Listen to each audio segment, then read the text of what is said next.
Philip here for A Piece of the Past, and today I'm at Bunhill Fields in London exploring the Cemetery of the Damned. The Cemetery of the Damned. Now there's a good clickbaity title for you. Certainly conjures up images of the zombie apocalypse, but I'll get to that a little bit later. Right now, I'm in the heart of the city of London, here at Bunhill Fields, and this particular cemetery sits on some of the priciest land in the entire world.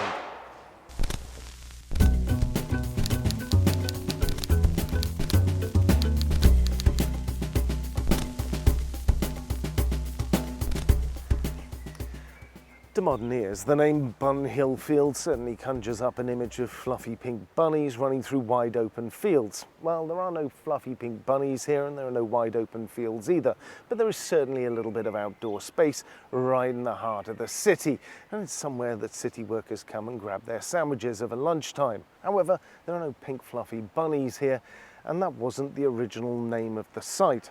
Bunhill Fields is a corruption. Originally, this area was called Bunhill. This is the cemetery for Christians who, in their day, no one else wanted. This is where religious dissidents and troublemakers were buried. It won't surprise you to know it contains rather a few interesting people. But let's start with the name. It's called Bunhill because that is literally what it originally was. Land in London, even in the past, was expensive. Since cremation was forbidden by law in parts of Europe and even punishable by death if combined with certain ceremonies that might lead people to label you a pagan or a heathen, that meant that the limited amount of land that was used for burials had to be reused time and time again. The idea of a concept called purgatory had already built up in Christianity by this stage, so a neat workaround was figured out. It was okay to disinter skeletons provided there was no flesh left on them, the idea being that the soul had already left by that point. But that still meant that gravediggers putting in the ground the recently deceased would quite often come across the bones of those who'd been laid to rest previously, and they'd have to do something with those bones. Those bones, the souls having departed, were then taken out and put in something called a charnel house. Of course, over time, the charnel houses themselves also began to fill with bones, and you couldn't even burn those. Indeed, the Catholic Church so frowned upon cremation at the time that it was seen as a punishment.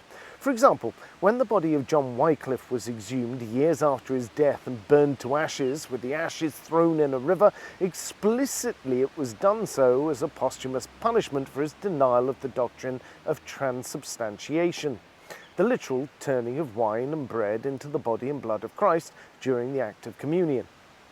So, the bones built up in the charnel house at St Paul's Cathedral, around about half a mile away from here to the southwest. Charnel houses were not especially well liked in England. They were seen as somewhat unpleasant and reminders of death.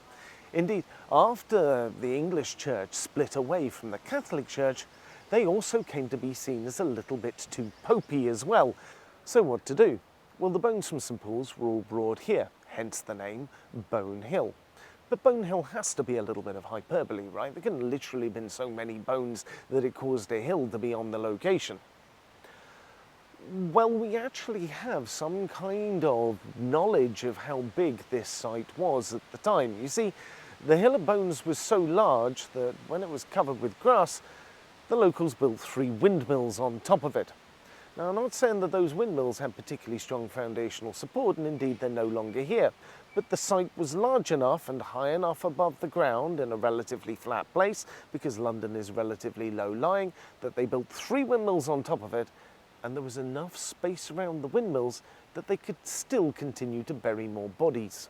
In all, around 123,000 people are estimated to have been interred here. To put that in context, the current population of the City of London, that is full-time residents, is just under 10,000. So basically, don't be in the City of London when the zombie apocalypse happens. The land passed into private hands in the 1660s, and burials began again in what is now referred to as Tyndall's burial ground, after the man who had taken over the lease of the land. Now, it was at that point that something very special happened. You see, because the location was no longer associated with either the Church of England or the Roman Catholic Church, it came to be seen as a free cemetery. This was a place where non-conformists could be buried. Quite literally, this was the Cemetery of the Damned, but not people so damned that you didn't want them to have a proper Christian burial, you just weren't exactly sure, according to your doctrine, how God would see them when he got to the pearly gates. The list of people buried here is far too long to go through them individually, but you'll find a link in the description to some of the more notable names. For instance, the poet William Blake and his wife are here. Their bodies are split apart now, unfortunately, due to centuries of remodelling. Blake's current gravestone sits next to that of Daniel Defoe, who was the author of Robinson Crusoe. And a little way down the path, there's John Bunyan, who was the author of the Pilgrim's Progress. In addition to those, we've got the composer Isaac Watts, who wrote the hymn Joy to the World. He's here too. As is the mother of Methodism, Susanna Wesley. Quakers, Baptists, anti-authoritarians, they're all here. And now? Well, it's just a place for city workers to eat their sandwiches at lunchtime while they get a bit of fresh air and greenery.